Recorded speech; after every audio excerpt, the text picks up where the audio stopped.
Olá, muito prazer! Sou a Carol do projeto Pisce Ambiental e estamos juntos na campanha Recicla Óleo, que tem como objetivo informar e orientar sobre os impactos causados pelo despejo de óleo de cozinha na rede de tratamento de esgoto de Campos do Jordão e na natureza.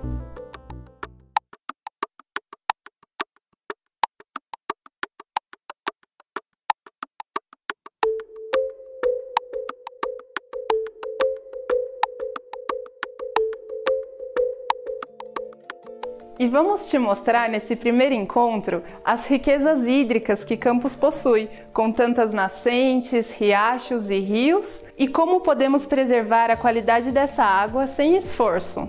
Para isso, antes de tudo, vamos entender as características do ambiente em Campos que fazem esse recurso ser tão abundante.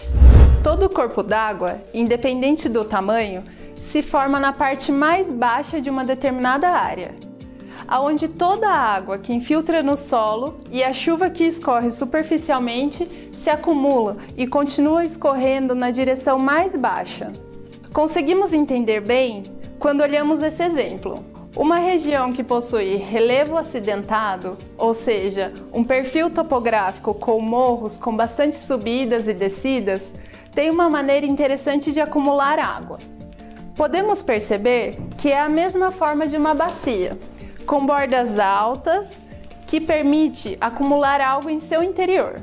Nesse caso, cada região delimitada por bordas em sua topografia proporciona a formação de corpos d'água, e assim pode ser considerado uma microbacia.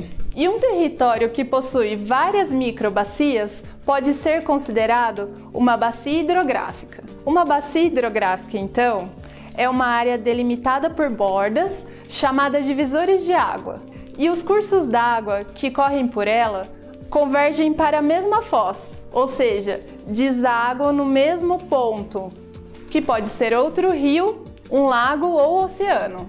Campos do Jordão está localizada na Serra da Mantiqueira, região sudeste do Brasil, com divisas nos estados de Minas Gerais, São Paulo e Rio de Janeiro. Todos nós vivemos em bacias hidrográficas e em Campos do Jordão não é diferente. As microbacias por aqui, juntas, formam uma unidade de gerenciamento de recursos hídricos, chamada UGRH, da Serra da Mantiqueira, que abrange também o município de São Bento do Sapucaí e Santo Antônio do Pinhal. Possui uma área de aproximadamente 686 km², equivalente a aproximadamente 96 mil campos de futebol. Essa região abriga importantes cursos d'água, que auxiliam na manutenção do bioma da Mata Atlântica que se desenvolve por aqui. É realmente uma região com abundância de água, tanto que na língua tupi, Mantiqueira significa lugar que nascem as águas, ou montanha que chora. A água é tão representativa por aqui que também está registrada em passagens históricas, como do historiador Pedro Paulo Filho, que conta que o Dr. Domingos Jaguaribe, em 1917, numa conferência no Instituto Histórico e Geográfico de São Paulo, declarou que iria mandar vir as águas de Campos do Jordão, retirando as bebidas alcoólicas dos tradicionais brindes e adotando as águas jordanenses no lugar. Pedro Paulo cita ainda que Dr. Alberto Torres, político, jornalista e pensador social brasileiro, declarou sua opinião de que o governo do Brasil deveria adquirir as nascentes do rio Sapucaí em Campos do Jordão e as conservar como patrimônio nacional. Então, toda a rede de rios e riachos que nasce por aqui formam a chamada Bacia Hidrográfica da Serra da Mantiqueira, um grande patrimônio a ser preservado. São muitas nascentes e cursos d'água que compõem duas subbacias principais. Subbacia do rio Sapucaí-Mirim, na região de São Bento do Sapucaí e Santo Antônio do Pinhal, e a subbacia do rio Sapucaí-Iguaçu, em Campos do Jordão, e um trecho de São Bento do Sapucaí. Olhando para a subbacia do rio Sapucaí-Iguaçu, em Campos, podemos observar que o principal dreno da cidade é formada pelas bacias do rio Capivari e do Ribeirão das Perdizes. O rio Capivari se forma a partir da junção do córrego Piracoama e do córrego Santa Clara, atravessando o município e recebendo outros córregos no seu percurso. Ao receber as águas do Ribeirão das Perdizes, passa a chamar-se Sapucaí-Iguaçu, recebendo Ribeirão do Fojo, Córrego Galharada, Córrego do Serrote, Ribeirão do Paiol, entre outros. Então, no município, a bacia mais importante é a do rio Capivari, formada pelas subbacias do rio Abernésia, que cruza o bairro Vila Paulista Popular, o Ribeirão do Imbiri, na região do bairro Jardim Márcia, Ribeirão Perdizes, que passa pela Ducha de Prata em direção à rotatória do Cavalo, Ribeirão do Fojo, na região do Rancho Alegre, e Córrego do Homem Morto, no bairro da Lagoinha. Destes, os mananciais de captação de água para abastecimento no município são as subbacias do Ribeirão do Salto, Perdizes e Fojo. O rio Sapucaí-Iguaçu sai de Campos e segue em direção a Venceslau Braz, em Minas Gerais, que faz divisa com o Parque Estadual Campos do Jordão, que conhecemos como Horto. Ao se juntar com o rio Sapucaí-Mirim, na altura de Pouso Alegre, forma o grandioso rio Sapucaí, um corpo d'água que banha os estados de São Paulo e Minas Gerais, percorrendo aproximadamente 248 quilômetros até desaguar no reservatório da usina hidrelétrica de Furnas, no município de Paraguaçu, a uma altitude de 780 metros. Perceba a diferença de altitude desde sua nascente a 1.600 metros, em Campos do Jordão, até Paraguaçu, a 780 metros de altitude acima do nível do mar. Daí, o rio Sapucaí segue até São José da Barra, em Minas Gerais, onde acontece o encontro com o Rio Grande, seguindo até o seu encontro com o rio Paranaíba, onde passa a se chamar Rio Paraná. O rio Paraná é o principal formador da Bacia do Prata. É considerado, em sua extensão total, até a foz do Estuário do Prata, o oitavo maior rio do mundo em extensão. São 4.880 quilômetros, equivalente a 40.000 campos de futebol enfileirados. É o maior da América do Sul, depois apenas do rio Amazonas, separando os estados de São Paulo e Mato Grosso do Sul, e do Mato Grosso do Sul com Paraná, além de demarcar a fronteira entre Brasil e Paraguai, numa extensão de 190 quilômetros até a foz do Rio Iguaçu. A partir deste ponto, marca o início da fronteira entre Argentina e Paraguai. Na confluência do rio Paraguai, entra inteiramente em terras argentinas e passa a percorrer a direção sul, desaguando no delta do Paraná e, consequentemente, no Rio da Prata, que deságua no Oceano Atlântico. Ufa! Um caminho e tanto, e tudo isso começa no nosso excelentíssimo rio Sapucaí-Iguaçu. O historiador Pedro Paulo contribuiu muito com registros históricos dessa região e cita que o rio Sapucaí foi descoberto em 1596 pelo sertanista João Pereira Botafogo e serviu de rota durante os séculos 17 e 18 para bandeirantes em busca de ouro. Em 1737, o ouvidor Cipriano José da Rocha organizou uma expedição para desbravar essa região. Iniciou-se então a exploração nas cabeceiras do rio, e então nós temos os primeiros núcleos de povoamento no Vale do Rio Sapucaí, como São Gonçalo do Sapucaí, Santana do Sapucaí e Itajubá.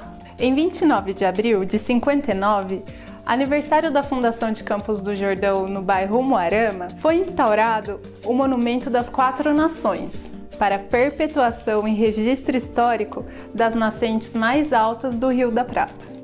Era composto por um bandeirante com os seguintes dizeres: Marco das Quatro Nações, Brasil, Paraguai, Argentina e Uruguai. Criado em homenagem aos países onde caminham as mais altas águas brasileiras rumo ao Rio da Prata.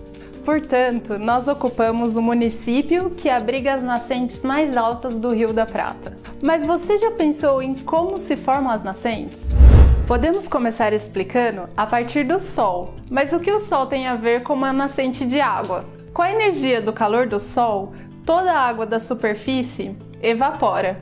E assim como nesse terrário, a água sobe até chegar numa parede. No caso do planeta Terra, não há uma parede de fato, mas sim uma pressão atmosférica que faz com que a água não suba além de uma determinada altitude, formando nuvens com pequenas gotículas que, ao se acumularem, tornam-se pesadas e caem novamente na superfície terrestre, em forma de chuva.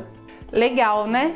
Assim, podemos visualizar exatamente como o ciclo da chuva acontece. A água surge na superfície a partir de reservatórios subterrâneos que provêm da chuva, passando pelos poros do solo e das rochas até ficar acumulada em uma camada menos permeável. Toda nascente representa um ponto por onde parte da água subterrânea alcança a superfície do solo, e são, portanto, manifestações superficiais que resultam na formação de córregos. Podemos concluir que o número de cursos d'água de uma dada bacia é igual ao número de nascentes. Diminuir o número de nascentes significa diminuir o número de cursos d'água e, consequentemente, reduzir a vazão total da bacia e sua produção de água. O comportamento hidrológico de uma bacia hidrográfica é função de suas características geomorfológicas, ou seja, sua forma, relevo, área, geologia, redes de drenagem, solo, entre outros, e também do tipo da cobertura vegetal na área. As características físicas, principalmente aquelas relacionadas com a cobertura vegetal do solo, desempenham um importante papel nos processos do ciclo hidrológico, influenciando, dentre outros, a infiltração, a evapotranspiração e os escoamentos superficial e subterrâneo, interferindo na quantidade de água resultante de todo esse processo, que veremos brotar em forma de nascente. Essa região tem uma grande riqueza de vegetação natural que ocupa aproximadamente 48% da área da Unidade de Gerenciamento de Recursos Hídricos da Serra da Mantiqueira, segundo seu plano de bacias. A fisionomia vegetal de maior ocorrência é a floresta ombrófila mista. Você conhece?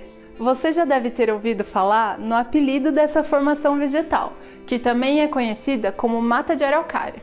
Esse ecossistema faz parte da Mata Atlântica e caracteriza-se por ser um ecossistema com chuva abundante durante o ano, normalmente em altitudes elevadas e que contém espécies de árvores folhosas, como a Drimys brasiliensis, conhecida como cascadanta, e também coníferas, como o Podocarpus lamberti, que é o pinho bravo, e a Araucária angustifolha, a nossa araucária. Na região, sua formação ocupa principalmente os terrenos nas margens dos rios, em direção aos topos dos morros.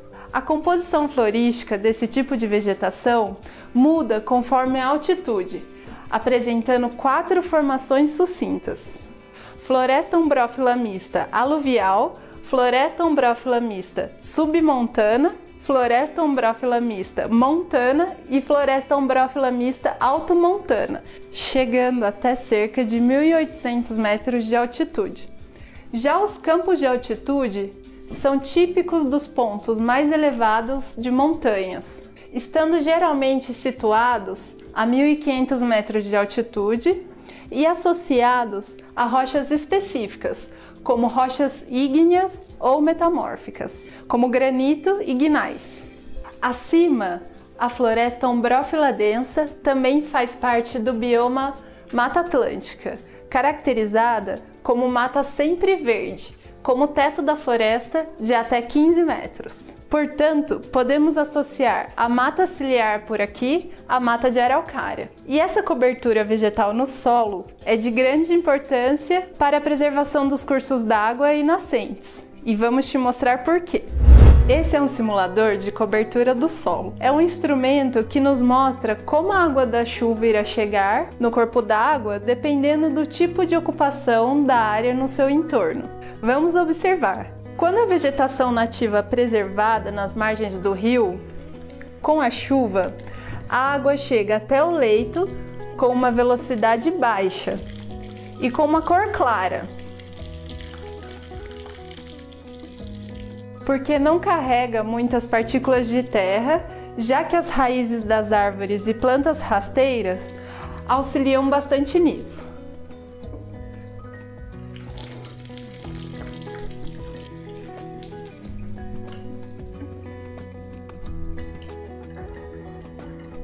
No exemplo com a vegetação rasteira, a diferença é que a chuva chega até o solo com menos obstáculos do que a mata ciliar, mas suas raízes também auxiliam bastante no processo de filtração, como no exemplo com a mata.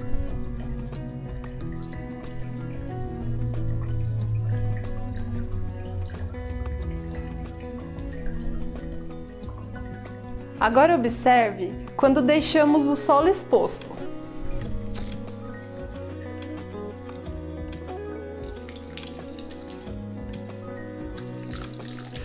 Observe a velocidade que a água chega ao rio e a quantidade de partículas que ela traz de terra. Com o tempo, irão se acumular no fundo do rio e diminuir sua lâmina de escoamento superficial. Isso influencia na qualidade de luz que infiltra na água e prejudica a vida aquática. Agora vamos observar com asfalto ou cimento. Nesse caso, todo o volume chega até o solo com velocidade.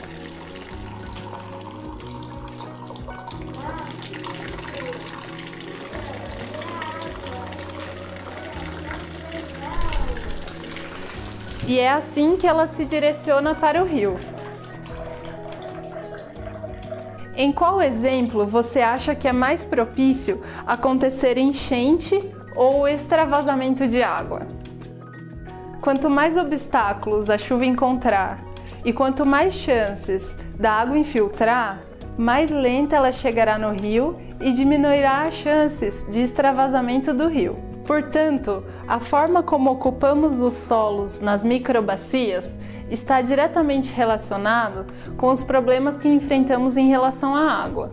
Podemos causar enchentes e suprimir nascentes, fazendo com que falte água para abastecimento, assim como podemos conviver com os rios preservados e abundantes. Essa escolha é feita por cada um de nós. No desenvolvimento dessa região, predomina principalmente atividades dos setores relacionados ao comércio, turismo e lazer, com destaques para o setor hoteleiro e gastronômico.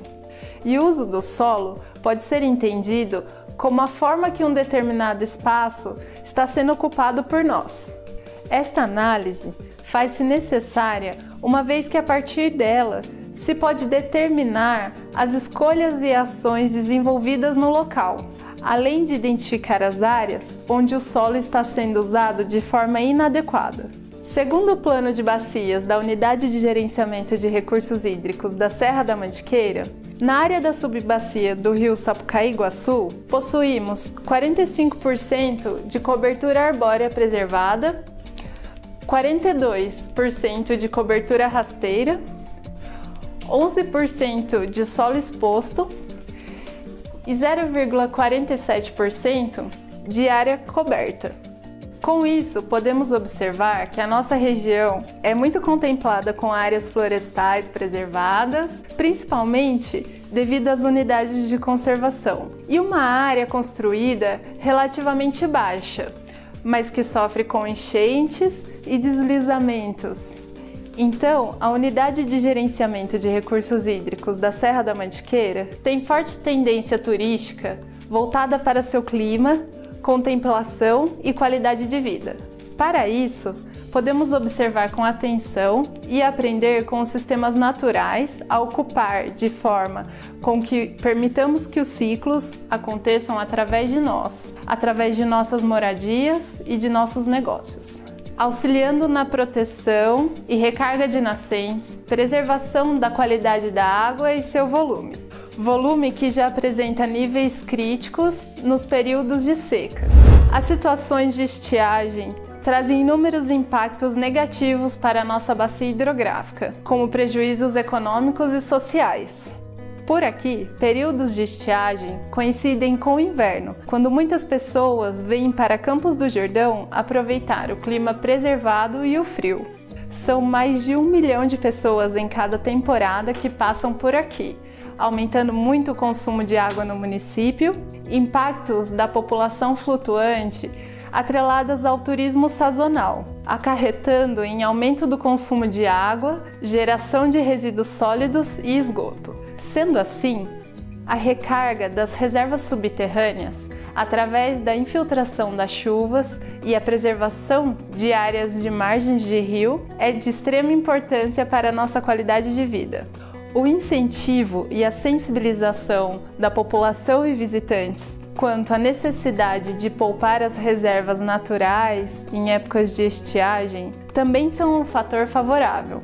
Além disso, precisamos considerar a posição das moradias em relação às margens dos rios e córregos, mas também nas cabeceiras, contribuindo para a diminuição de histórico de eventos de inundação. Enchente é uma situação natural de transbordamento de água dos rios, provocada pelo aumento do escoamento superficial com as chuvas e invadindo as áreas de várzea ou do leito do rio. Mas quando há presença humana na forma de moradias, isso torna-se um problema. Inundação é o acúmulo de água resultante do escoamento superficial da chuva que não foi suficientemente absorvida pelo solo. Resulta de chuvas intensas em área total ou parcialmente impermeabilizadas por construção ou impermeabilização do solo, pavimentação de ruas e construção de calçadas, reduzindo as superfícies de infiltração ou falhas na rede de drenagem urbana. Lançamento de esgotos domésticos sem tratamento já foi uma realidade e causou muitos problemas na nossa cidade. Atualmente, o município de Campos do Jordão conta com uma moderna estação de tratamento de esgoto, sendo considerada uma das mais avançadas e mais eficientes no tratamento do esgoto. Dessa forma, a água devolvida ao rio chega a ser de qualidade superior à da retirada no ponto de captação. Ainda assim, é necessário controle dos sistemas de saneamento independentes, como fossas e lançamentos clandestinos. A educação ambiental e a sensibilização social relacionadas à separação dos resíduos para coleta seletiva, recuperação e preservação dos recursos naturais, incluindo a conservação do solo, plantio das matas ciliares e utilização estratégica da água, incentiva a participação dos agentes locais via formação e fortalecimento de associações que possam se mobilizar e contribuir. Em cada microbacia, as ações podem ser adaptação de ruas e avenidas, de maneira a controlar as enchentes e propiciar a infiltração no solo, permitindo que ela permaneça por mais tempo nas propriedades e infiltre no solo, abastecendo os lençóis freáticos e evitando o escoamento de grandes quantidades de água. Além disso, ações como arborização urbana e multiplicação de atividades que contribuam para a manutenção ou melhoria da qualidade da estrutura ambiental. Alguma coisa deve servir para você melhorar a sua forma de ocupar o solo. Agradecemos por você ter acompanhado a gente hoje e te esperamos no próximo encontro. Tchau, tchau!